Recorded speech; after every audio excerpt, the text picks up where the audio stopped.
Hi, I'm Cinnamon Cooney, the Art Sherpa, and today I'm so excited to show you how you can absolutely paint this beautiful dragonfly at night over a pond. So get your paint, get your brushes, come back and meet me at the easel right now. I'm going to show you how to paint this. Hi, I want to show you what materials you're going to be using today so you can make this at home. I have a 9x12 canvas board here. This is pre-gessoed, ready to paint. You don't need to do another thing to it. Over here, I have my acrylic paint. I have quinacridone magenta, phthalo blue, phthalo green, dioxazine purple, burnt sienna, yellow ochre, titanium white, and Mars black. I'm going to start out using this number 8 round by this is a Bristlon, but you could use a 6 or 4. I just want a nice round with a synthetic filament that's going to really have authority with my paint. I'm going to dip this in the water and drag this off so I don't have a lot of extra water in there. I'm going to grab a little of my phthalo, a little of my green. So this is my phthalo blue, my phthalo green. This actually, here, let's get another little dip of water, mix phthalo turquoise. And I'm going to just come on my canvas with my round brush, making this little pressed stroke. It's going to feel like water is a little bit rippling. Take a little more of my green and blue. It is okay that sometimes the mixture will be a little more green and sometimes dipping in my water, coming back over to my blue, and sometimes a little more blue because water is very reflective, it's very fluid because it's water. So you can just see how that's just making that nice little stroke. They're kind of interlacing and working together to build. A little more green this time. So just putting those little strokes in. Any round will do this really. I'm holding my canvas still because I'm on this big easel. My easel's made for really big paintings. But it's nice to do smaller paintings because we can accomplish a lot in one sitting. See how the paint is kind of streaky, but it makes it feel like the water we're emulating? I just dipped in the water and I'm swirling around. I'm going to roll off. This is called offloading. Grab a little of my green. What I'm doing is I'm making sure that my paint is just really ready, you know, to leave my brush and just be right on this canvas. Just that nice little set of strokes. A little water, see, dip. It's a lot of fun just dipping down. Just making these brush strokes. I just want to make sure that my canvas is very well covered. I'm going to take a little of my green over to my blue. Just enjoying going down the canvas like this. So any round that you've got, you're just making that little brush stroke. It's like a little wave. So I'm just making little brush strokes to make sure those edges are good. And then I'm coming here. All right, here we go. More. Just enjoying that. Little watery, fun bit. All the way down to the edge here. Now, one of the things that happens to me is if I don't pick my brush up, it makes a loop. And I don't want really a loop. I want a stroke. So that's something just to think about. I don't want a loop. I want a stroke. So you can also just go like this right here. You're just making these little wave strokes, covering your canvas with green. You can come here, adding a little more blue to it. Can even come back over, right? Just darkening the outer edges. Dipped in the water, a little bit of blue. Right over the top, just darkening the outer edges. But I'm still leaving that sort of wave stroke, that ripple stroke that's happening here. Because I don't want that to go away. Taking advantage of what the brush is doing for me, the shape of the brush.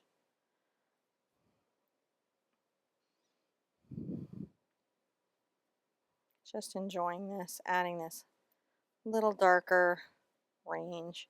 You can get a little more green and just really enjoy making sure that your outer edges are a little bit darker.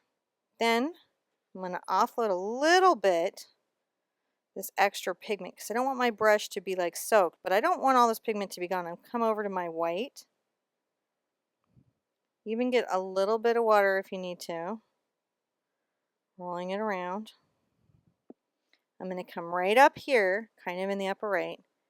Now just on the tip of my brush, I'm going to make little back and forth strokes. They're not going to be at an angle, a diagonal.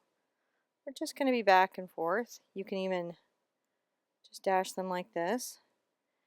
As they come down my canvas, they'll get bigger and bigger.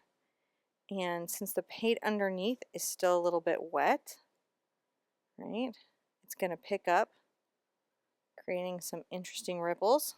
Come get some more white if you need it, and a little more water. See how we're doing? This is a little bit of moonlight that's coming down the water. I'm just enjoying that. Just so easy. Pressing a little harder as I'm coming down because they're getting bigger. Right here. There. So there's like a corridor, isn't there? Happening coming down the water. I'm going to rinse this out a little bit. And I'm going to get some just white right on the tip of my brush. A couple places along this corridor. I'm just adding a few little dashes. This is very expressive. This is a very loose painting. If you have trouble loosening up, this is a good painting to practice breathing and just being like, it's about the sum of the parts, not about everything perfect, perfect, perfect. Right, so that wasn't perfect. Just go back because it's going to be about the sum of the parts. A little bit on the tip there.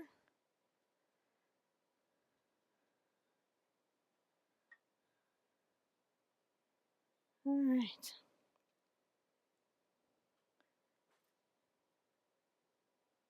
There we go. So now we have a little story of some light coming down.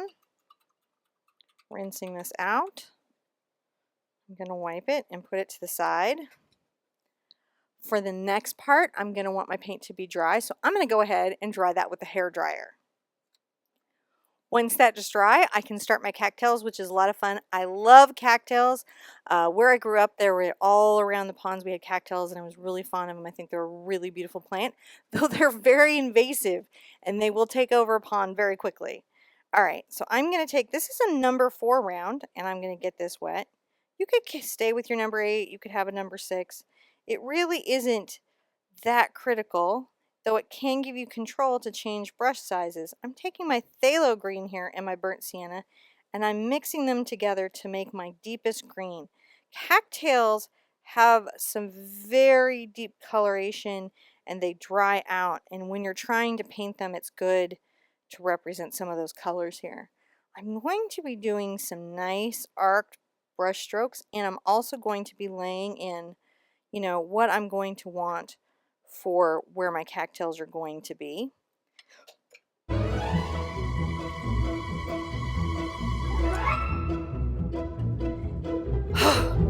we okay? I don't know what happened there. It just went. Just skip it. They do that. I don't know if your brushes ever just fly out of your hands for no reason. They fly out of mine on occasion.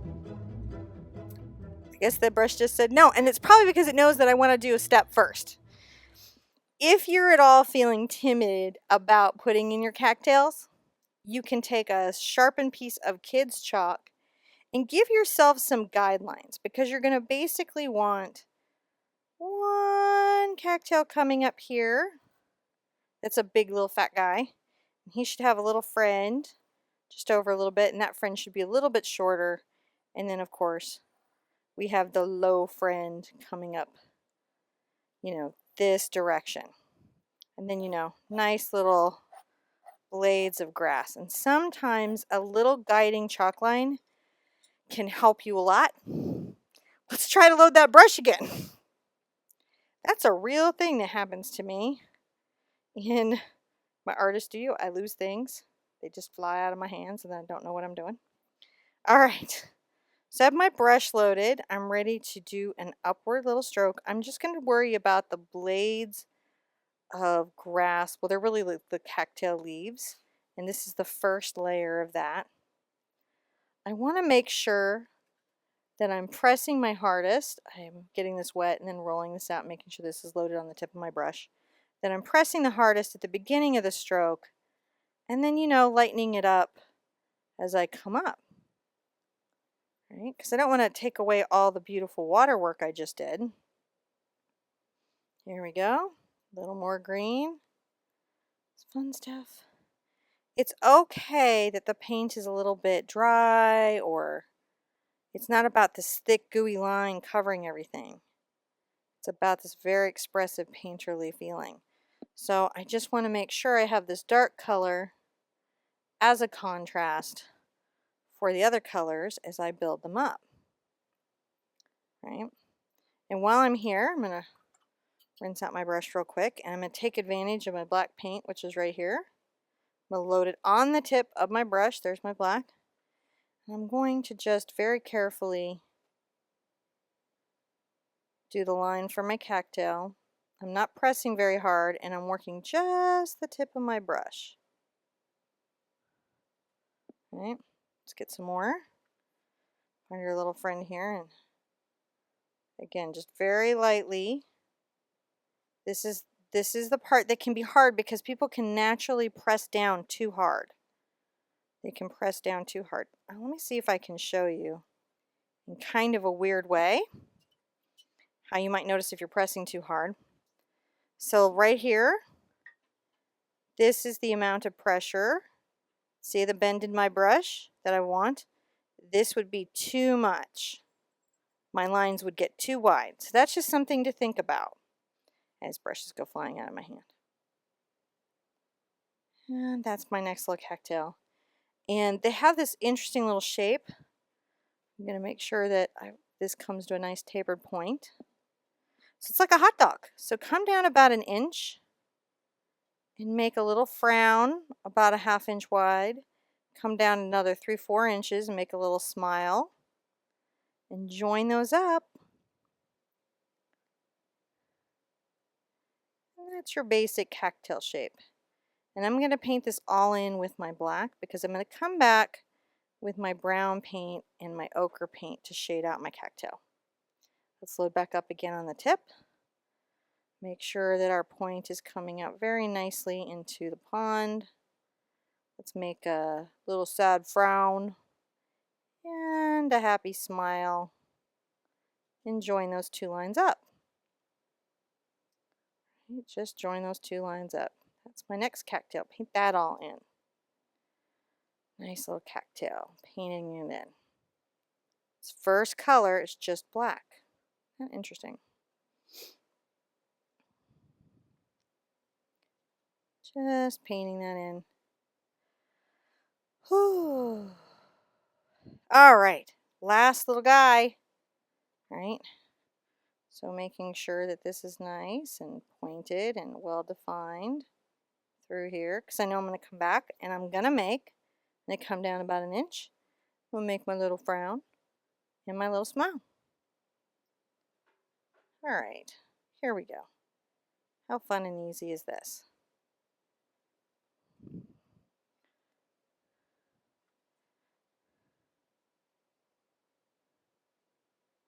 Okay.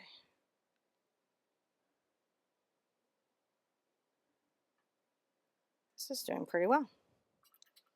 Rinse this all out. Now I've still got some brown and green over here, but if I add some yellow to it, I'm going to get still a very pond dark color. You may need to dip your brush in a little bit of water, especially if you're doing heavy body paint. If you're doing a student paint, you may not. All right, we're going to add another layer that's a little bit lighter. And come and get some more of this yellow ochre. This is at night. The colors are a little dimmed. You can get a little white. Right, but we don't want a bright green here.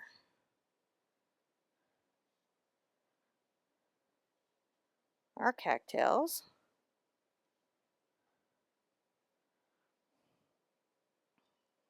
I also like to add some just brown because, you know, like I mentioned that they're drying out. So I take some of this just burnt sienna, I add that, and I think that pops it a little bit. You know, there, I just dipped in some water and that helped improve my flow. It's a thing you can do. All right, rinse this out, and for a second, put it to the side. We're going to be going there again. And let's get, this is a number 4 bright black pearl, right? So this is a nice synthetic filament.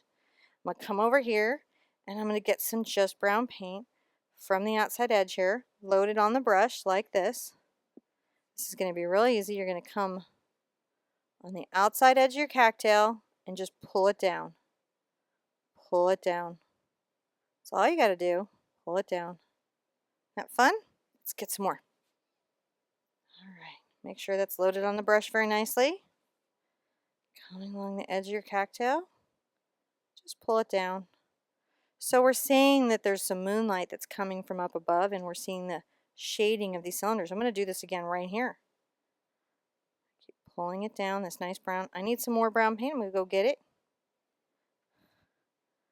Just pulling this down, creating this cylindrical shape.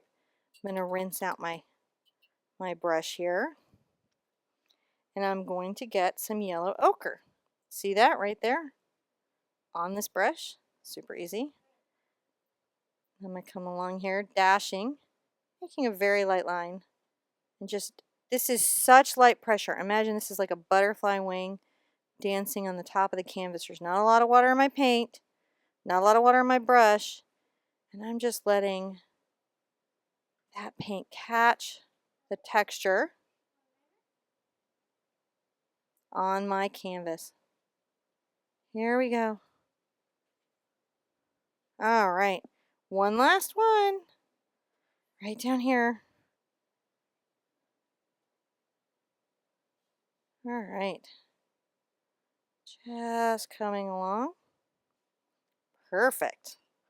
Rinse this out and put this to the side to put in the Dragonfly. It's really best to let everything dry completely so we can kind of sketch them in and then paint them really fast. You're going to love how easy this actually is. Okay, so I'm going to take my chalk and kind of plot in my Dragonfly because I want to think about a couple things about him, so I really enjoy him and I want you to be able to make him at home the same way. So I've got my sharpened kids chalk here, and I'm going to draw a couple things. He's got pretty big wings that come across from like at least here to here, and he's going to have this little arch body because he's in the middle of a turn. So I'm going to take a little curved line and I'm going to drag this over this way. And that's going to be his little body turning. I want to make sure, though, that I have room for his wings. Right? Interesting enough, look here, I can just sort of erase with my finger. You could also erase with a little bit of clean white paint. His head is going to be 2 little circles. And his body is going to be like a tapered bead shape. And his little tail is going to come down here. It's going to have a little bit of a rounded edge. The wings are going to come up in a nice big arc, and they're going to come over here in a nice big arc. And they're going to do this really cool thing. They're going to round, arc back, and then pull in. And they are definitely crossing over the body. So round, and then pull in. See that? That's the Dragonfly wing shape. Let's do another set. Another little curve. All right, so we have a little wing going off the canvas. That's a little exciting here. So if your wing goes off the canvas, that's okay, because that tells the viewer that there's more happening outside the painting that they can't yet see. So it makes it more interesting to look at. Let's paint in his base painting. I'm going to get this number 4 round again. I'm going to rinse it out because I don't want any black paint in it. And I'm going to come first over here, dip in, and I'm going to just make sure that my purple is just ready to be painting him. Okay? And the first thing that I'm going to do is very carefully paint in his body and eyeballs with this little round brush. Interestingly enough, probably not going to use this brush for the wings because I need to do some cool effects for that. I just want to make sure I've got a nice body shape for him and he feels very dragonfly-like. Alright. There we go. And a little bit of a extra bit there. The end of his body, a little counterbalance. Alright. Rinse this out and put this to the side and get your number 4 bright. Now this time, I'm going to just load my brush. I'm not going to put a lot of water on here. I'm going to come along the top of the wing with a dry brush and just very lightly pull this in, letting a lot of the color from behind show back through. Here, I'm coming back, making that stronger. Also going to very softly pull this out. What I want to do is have some area, there it goes back into his body. The purple is so soft and feathered that you can really see what's behind his wing. That's going to help create that transparent dragonfly wing effect. Let's do the same thing up here. Just real soft. Let's make sure that a lot of the background is showing through. Here we go. And just allow a lot of the background. Dry. I'm not even completing the wing. Are you noticing that? Because I'm going to come back. I'm going to rinse this out. Rinse. And I'm going to get just a little bit of white. Come along the edge of the wing. I'm using actually the corner of my brush. I'm going to paint just a smidge. I've got a little bit of the purple there. Wipe that off. I'm going to get a little more white. It's okay if it has a little purple on it, but I want it to have a white feel. I'm going to dry brush just here at the edge. A little of that white. Same here. But again, a lot of what's happening around the wing is still showing, isn't it? Go around here. I'm just on the corner of my brush. Dry. Soft. See how it's the softness that lets this happen? This is an important thing. A lot of ways to get this effect. This is just one of them. Just making sure that all these wings pull right into his body. I like that quite a lot. Now I'm going to get back into my round brush real quick. I'm going to do a neat thing. I'm going to take a little of my purple over to my quinacridone. I'm going to make a much brighter color here. I'm even going to get a little of white. I'm going to just make sure that there's some highlights. Let's come here with a little bit of highlight and across the dragonfly's body with a little bit of the pink highlight. I like to come right at the tail. It's okay to just dash a little bit, and then the wings are super fun. So come up the wing a little bit here, and then just, this is great. I'm going to get a little of my pink. I'm going to just do dashes. See these little dashes? A little bit of these little wing-like dashes. They take right up to the tip. They're very light, and we're still seeing a lot of what's behind the dragonfly. Same thing over here. Wing all the way into the body. Up here. It's okay if you get a little of that there. And let's take time for a little bit of these dashes. Dashes are important. Oh, there we go. Some dashes. Just dabbing back. See, the dragonfly wing isn't about what you're painting, it's what you don't paint, actually. To me, I think that's really fascinating. All right. Now, if you still have some yellow ochre that's clean, you can use it. If you don't, put out a little fresh near your quinacridone.